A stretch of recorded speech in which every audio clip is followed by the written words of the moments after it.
Thérèse dit que derrière le non-sens, derrière la faiblesse, derrière la nuit de néant, il y a le ciel. Chut. Tout le monde est prêt? Noël Haussmann, pour cette seconde émission, on va donc continuer à parler de Thérèse de Lisieux. Thérèse, patronne de la France, patronne des missions, docteur de l'Église. En 1923, elle est déclarée bienheureuse.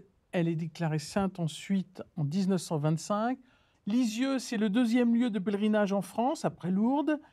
Thérèse elle-même déplace des foules, histoire d'une âme avec un livre très lu dans le monde qui a tout de suite connu un vif succès. Les reliques de Thérèse circulent dans le monde entier aussi. Elle voulait être missionnaire, elle l'est encore post-mortem. Le choix de la petite voie dans une époque de grandes choses, la Tour Eiffel, la basilique du Sacré-Cœur, autant de grandeurs qui font que Thérèse, elle, va choisir une certaine simplicité. Alors, Thérèse docteur, on peut quand même être surpris parce que le titre de docteur était plutôt donné à des gens qui étaient d'abord des grands intellectuels, des grands penseurs. Qu'est-ce qui fait que Thérèse est docteur et en quoi ça va être novateur pour nous? Alors, elle est docteur parce qu'on a changé les critères pour elle. Pratiquement, c'est pour elle qu'on a changé. Jusqu'en 1970, les critères pour être docteur de l'Église, jusqu'à ce qu'il y ait des femmes patronnes de l'Europe d'ailleurs, eh bien, c'était la sainteté de vie. Il faut toujours être saint pour être docteur. Le point de départ, c'est ça. Mais il fallait une orthodoxie de doctrine. C'était difficile au début de montrer que sa doctrine était orthodoxe. Tout le monde n'en était pas convaincu. Hein. Et puis, beaucoup d'érudition. Elle n'était pas universitaire, elle n'avait pas écrit des traités compliqués, etc. Et il fallait aussi une reconnaissance formelle de l'Église, c'est-à-dire du pape. Mais sur la question de l'érudition, on pouvait discuter beaucoup. Mais les critères ont changé et on a dit maintenant qu'il fallait un charisme de sagesse, l'excellence de la doctrine théologique et spirituelle, ça va. Hein. Elle coche la case. Et puis qu'on ait une vie ou une pensée au service de la foi et de la vie chrétienne, oui. Que ces sources soient prises dans la parole de Dieu et de la tradition, oui. Là, elle cochait largement. Oui, parce qu'elle est un commentatrice de Jean de la Croix, absolu. Jean de la Croix, hein, elle connaissait par cœur. C'était une vraie carmélite. Ah, c'était une carmélite, oui, totale. Et puis, il fallait qu'elle ait une renommée dans le peuple chrétien. Ça, c'était gagné d'avance. Hein. On dit aussi qu'il faut que le message soit encore actuel et durable. Oui, il l'est. Là, elle supercoche, là. Elle supercoche parce que il y a son rapport à la Bible, qui est quand même un des fondements de la vie chrétienne, hein, d'être éclairé par la parole de Dieu tous les jours. Dieu me parle. Et puis, il y a aussi cette voix-là, cette petite voix qui est pour tout le monde. Plus on est simple, plus on a des chances de gagner le cœur de Dieu, disons ça. Hein. C'est-à-dire plus on se rapproche de la simplicité de Dieu, plus on se rapproche de l'abaissement de Dieu. Qu'est-ce que c'est l'incarnation? Sinon l'abaissement de Dieu. Donc le verbe de Dieu, pour elle, c'est le verbe enfant. Au sujet de Thérèse, celle qu'on appelle la petite Thérèse, vous avez écrit « J'ai voulu comprendre cette compagne insolite ». En quoi est-elle insolite pour vous? Quand j'ai commencé à naviguer en théologie, je me suis dit, il faut quand même approfondir cette pensée, s'il y en a une, est-ce que c'est seulement de la piété? Et oui, alors j'étais tout à fait surprise de découvrir, comme disait le pape qui l'a béatifié, canonisé, un grand homme, disons, un grand homme, une stature exceptionnelle dans son siècle et encore dans le nôtre d'ailleurs. Donc c'est ainsi que j'ai écrit un travail de théologie pour le mémoire sur Nietzsche et Thérèse de Lisieux, parce que moi je me sentais beaucoup plus proche de Nietzsche, c'est le contemporain absolu. Nietzsche, nous sommes tous nietzschéens aujourd'hui, surtout si nous sommes des croyants ou des post-croyants. Donc j'ai voulu voir s'il avait quelque chose à dire sur ce lieu-là, et j'ai découvert, enfin ça c'est mon travail de Genèse, j'ai découvert que sur tous les points, ils se ressemblaient, sauf qu'ils étaient contraires l'un à l'autre, en fait. Et qu'il y avait une sorte de choix spirituel à faire entre la pensée de Nietzsche et l'expérience de Thérèse, disons comme ça, pour faire bref. Oui. Alors, vous dites que pour Thérèse, le plus grand se trouve dans le plus petit, en n'étant rien. Vous pouvez le plus, semble-t-elle dire à chacun. En fait, Thérèse, il ne faut pas l'imaginer dans les délices de la contemplation. Toujours, c'est une femme qui a vécu dans une certaine déréliction toute sa vie, y compris dans son enfance, mais dès son entrée au Carmel, déjà commence une certaine nuit dans l'oraison. Qu'elle dira, je chante ce que je veux croire. Donc c'est une confiance qui est gagnée par un effort de foi, faut dire ça, qui lui a été donné de façon... C'est une femme tellement intrépide, mais ça lui a été donné de l'intérieur, depuis sa petitesse.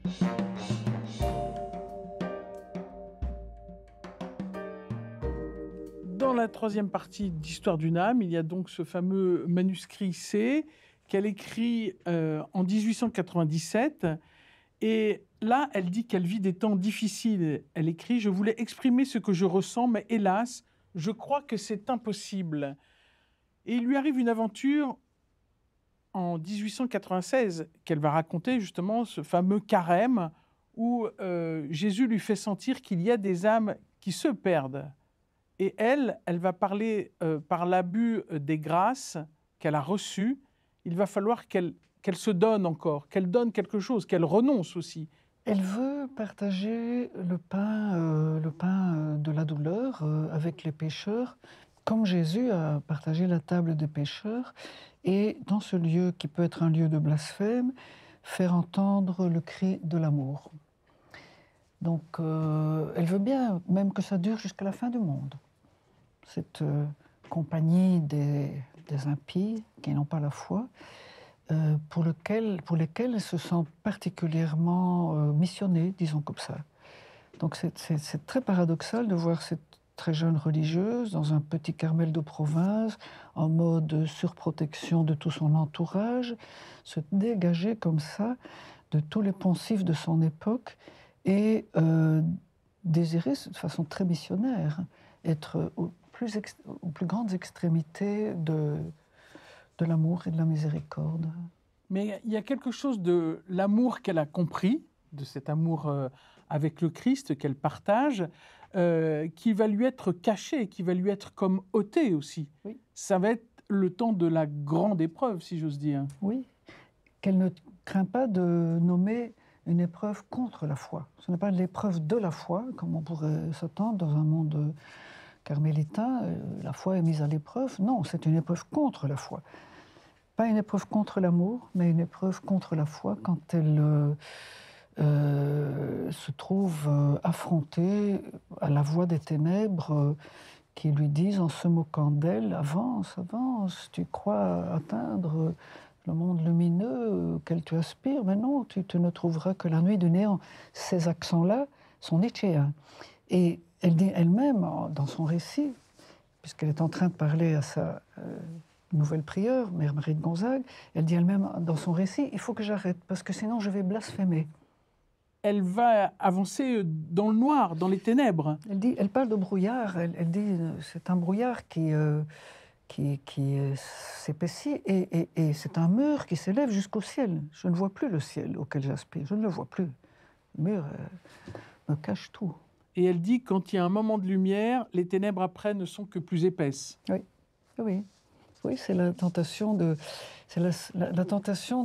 l'athéisme post-croyant. Elle sent bien que c'est sur l'essentiel qu'elle est tentée et que si elle lâche sur ce point, tout va s'écrouler de sa propre vie. En même temps, le fait qu'elle n'ait pas lâché sur ce point, qu'elle soit restée dans la confiance, je crois ce que je veux croire, j'espère ce que je veux espérer, eh bien, c'est aussi ça qui a presque briser son âme. C'est un effort qui s'est répercuté aussi dans sa santé. Elle n'avait plus d'autre issue, finalement, que de se laisser emporter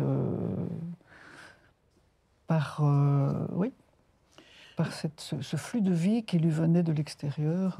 Voilà. Vous écrivez « L'univers thérésien se présente comme un des espaces les plus capables d'accueillir l'athéisme moderne ». Oui.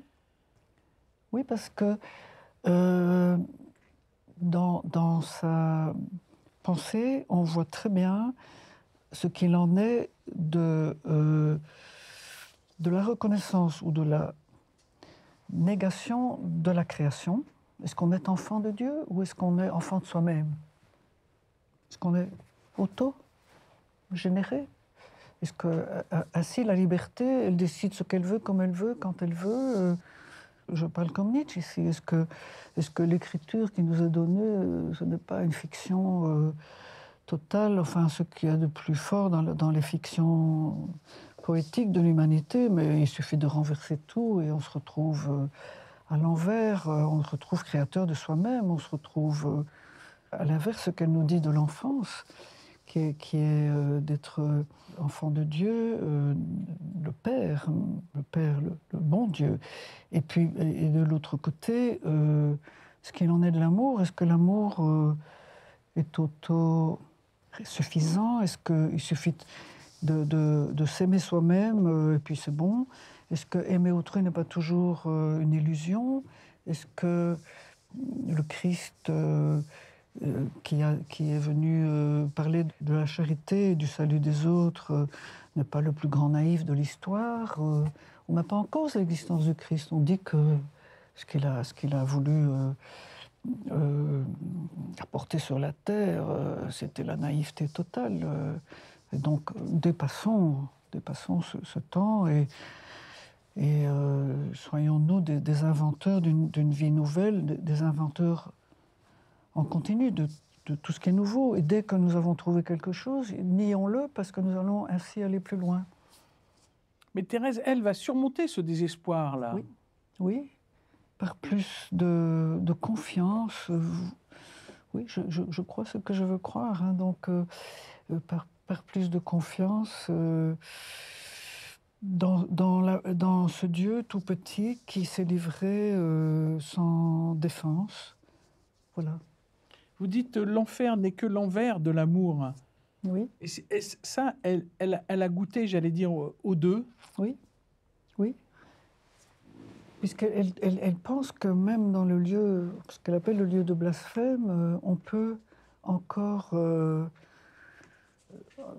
comment dire, on peut encore crier l'amour, on peut encore dire l'amour. On peut, au nom des autres, dire « Ô Seigneur, renvoyez-nous justifiés ». C'est ça qu'elle dit. Hein. « Ô Seigneur, renvoyez-nous justifiés ».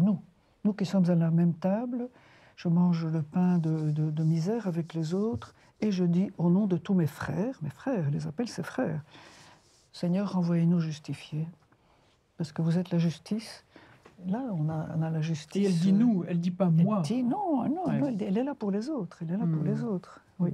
Alors Thérèse est très convaincue de la miséricorde de Dieu. C'est sans doute pour ça aussi qu'elle s'attache, j'allais dire, à sauver les âmes et les pécheurs. Mais elle en est convaincue aussi pour elle-même, me souvenant que la charité couvre la moitié des péchés. Ça, c'est aussi, j'allais dire, un peu révolutionnaire à l'époque, non? La multitude des péchés, c'est une citation. La multitude, oui, pardon. C'est une citation scripturaire, mais oui, ce qui est révolutionnaire aussi dans son enseignement, que l'amour est plus purifiant que le feu du purgatoire et qu'on peut se trouver en enfer à crier pour ses frères. À part ça, il y a aussi l'amour est miséricordieux. Oui. Alors, elle a un vrai combat à mener, puisque à son époque, on est marqué par la justice divine. Dieu est juste et il faut s'offrir à la justice de Dieu. Si on veut sauver des âmes, il faut s'offrir à la justice de Dieu, demander que sur soi retombe la colère divine. Enfin, on en est là. Oui. Hein. Ah ben, Thérèse, elle ne veut pas ça. Elle dit non, on va s'offrir, elle propose à ses novices et à ses sœurs, on va s'offrir à l'amour miséricordieux. Et les miséricordieux, c'est ça sa justice. Elle écrit ça à ses frères prêtres. Ça, c'est une trouvaille extraordinaire de dire que la justice de Dieu, c'est d'être miséricordieux et que la miséricorde l'emporte toujours. Maintenant, la miséricorde, elle a un prix aussi, c'est le prix justement de la sainte face qui attend notre conversion, disons ça, qu'on lui rende amour pour amour, oui, mais sans rien imposer. Et cette sainte face, elle est lumineuse en réalité, elle est lumineuse. Hein. C'est déjà le Christ en train de sortir des enfers vers la résurrection. Quand on parle du néant thérésien, c'est quoi? Il faut bien recomposer les choses dans toute la séquence, si vous voulez. Quand on prend un thème chez Thérèse, il faut le prendre au début et le suivre jusqu'à la fin, dans sa même si sa vie est courte, mais elle a quand même beaucoup écrit. Donc, Thérèse va favoriser pendant tout un temps les symboles du petit, de la petitesse. Et même, on a l'impression qu'on descend de plus en plus bas, parce qu'on a une petite balle, un petit jouet, un petit grain de sable, un atome. On descend, on descend, on descend. Oui, mais après, la courbe des symboles devient ascensionnelle, parce qu'alors on monte avec Jésus. Donc on ne peut que remonter, quoi. Oui, ce n'est pas l'objectif d'être dans le néant. L'objectif, c'est de monter.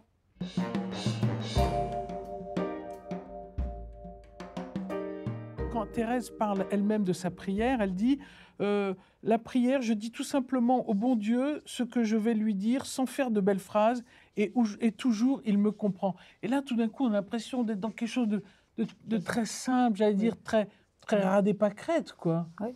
Elle dit au bon Dieu qu'elle l'aime, parce que de fait, sa prière a toujours été aussi assez désolée. Elle dit que la plupart du temps, elle dort. Quand dans l'oraison, elle dort. Elle dort aussi parce qu'elle est épuisée, hein, faut le dire. Elle parle d'un regard jeté vers le ciel, un cri de reconnaissance et d'amour, au sein de l'épreuve comme au sein de la joie. Oui, comme. C'est-à-dire, elle sent bien qu'il ne faut pas faire de différence entre les extases de peine et les extases de joie, si on peut dire comme ça. Hein. Ce qui compte, c'est d'aimer. Elle se trouve toujours, en fait, avec Jésus et comme Jésus devant le Père. C'est ça. Alors que dans la tendance de l'athéisme le plus radical que je connais, on n'est pas du tout devant le Père. On est avec l'Esprit qui nie toujours. Toujours nier. Il faut toujours nier. Mais elle, qui est atteinte par la négation, elle réussit à l'endurer, parce qu'elle a d'abord enduré, à l'endurer jusqu'à ce qu'elle se renverse dans ce qu'elle a toujours espéré, c'est-à-dire la confiance. Aujourd'hui, on est très marqué par et un athéisme et en même temps une espèce de désespérance, de non-sens, quoi. Oui. En quoi Thérèse aujourd'hui peut encore nous ouvrir un chemin? Elle dit que derrière le non-sens, derrière la faiblesse, derrière la nuit du néant, il y a le ciel. Donc elle a un horizon. Elle a un horizon ultime. Elle n'accepte pas que le sens, qu'il y ait du non-sens, enfin elle n'accepte pas, elle endure le non-sens, mais elle le traverse jusqu'à ce qu'il donne, il montre le sens qu'il avait. Le non-sens promet un sens. Donc là, on est déjà dans une opération intellectuelle et spirituelle très audacieuse. Très audacieuse. Et dans un acte de foi aussi. Oui, spirituel. Oui, c'est pas donné. Oui. Non, c'est pas donné. Non, et elle reste là jusqu'à ce que le non-sens donne son sens. Elle ne veut pas échapper à l'épreuve. Hein. Elle l'endure. Elle sent déjà que c'est pas en cette vie qu'elle aura gagné la partie, disons comme ça. Hein. Elle sent déjà que c'est après. Et en même temps, elle dit « Je passerai mon ciel à faire du bien ». À faire du bien sur la terre. Oui, elle a dit. Oui. Une grande partie de son espérance, c'est d'être au ciel, retrouver ses parents, ses frères et sœurs défunts, mais surtout la Sainte Vierge, Jésus, les anges, les saints. Elle sait que là est sa vraie famille, en fait. Et que dans cette famille, elle a une place particulière d'être la plus petite.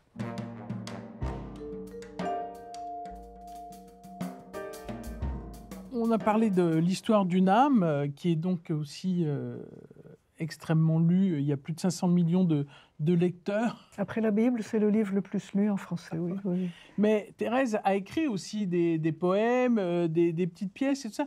J'aimerais qu'on puisse évoquer justement ce poème « Vivre d'amour », dans lequel il y a des phrases assez extraordinaires comme « Ô Trinité, vous êtes prisonnière de mon amour ». À partir du moment où on se rend à l'amour, alors on est dans un autre univers. Alors, la Trinité, c'est le foyer brûlant d'amour, et elle voit très très bien la communication que Dieu fait à l'homme, que la Trinité fait à Thérèse. C'est un même amour à la fin. Hein. Tu vis pour moi caché dans une hostie, je veux pour toi me cacher. Oui, sa pensée est vraiment eucharistique au sens large.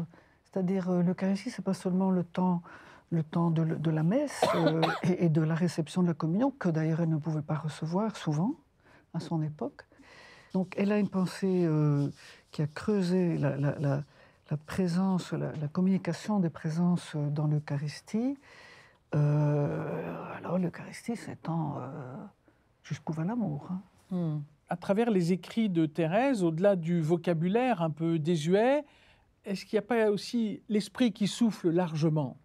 Si, certainement, certainement. Donc oui, au premier abord, beaucoup de gens sont, comment dire, irrités par ce style enfantin, dévot, petit Jésus, tout ça. Mais non, il faut regarder d'un peu plus près, se laisser saisir par la puissance de cette pensée. On pourrait dire qu'elle a renouvelé ce que nous avons comme théologie de l'Esprit Saint. Parce que on ne peut pas être lectrice de la Bible comme elle l'a été, on ne peut pas être proche de Jésus, son unique amour, comme elle l'a été, si ce n'est dans l'Esprit Saint. Donc, il n'y a pas un traité sur le Saint-Esprit chez elle, mais sa capacité à former et les novices, et les jeunes prêtres, et son entourage, en mode missionnaire, c'est quand même quelque chose qui est ressorti à la mission de l'Esprit Saint. Est-ce que chez Thérèse, on parle de nouvelle ère théologique, quoi? Oui. C'est une orthopraxie, c'est... Certainement. Et si vous deviez définir la théologie de Thérèse en quelques mots, qu'est-ce que vous diriez? C'est une théologie qui va à l'essentiel, qui ne manque pas l'essentiel. Voilà. Beaucoup de théologies sont peut-être trop sophistiquées, mais ici, si vous êtes dans l'enfance et dans l'amour, dans l'enfance et dans la Sainte Face, tout est là. Tout est là. On ne l'a pas fait docteur de l'amour parce qu'il y avait déjà Saint-Augustin. On l'a fait docteur de la science de l'amour. De la science de l'amour. Elle renouvelle ce que c'est vraiment la science de l'amour par une proximité, je répète encore, une proximité avec Jésus qui n'est pas sans combat, puisqu'on sait bien que sur la porte en bois de sa cellule, on le voit encore aujourd'hui, elle a gravé au couteau, gravé dans une porte en bois, ça veut dire dans un Carmel, on ne peut pas faire ça, n'est-ce pas? Elle a gravé « Jésus est mon unique amour ». Ça veut dire, je dois le voir, je dois le regarder, je veux que ce soit comme ça. Ça veut dire que j'ai du mal parfois à ce que ce soit comme ça, non? Mais que Jésus soit son unique amour, ça veut dire que tout part de ce centre, tout.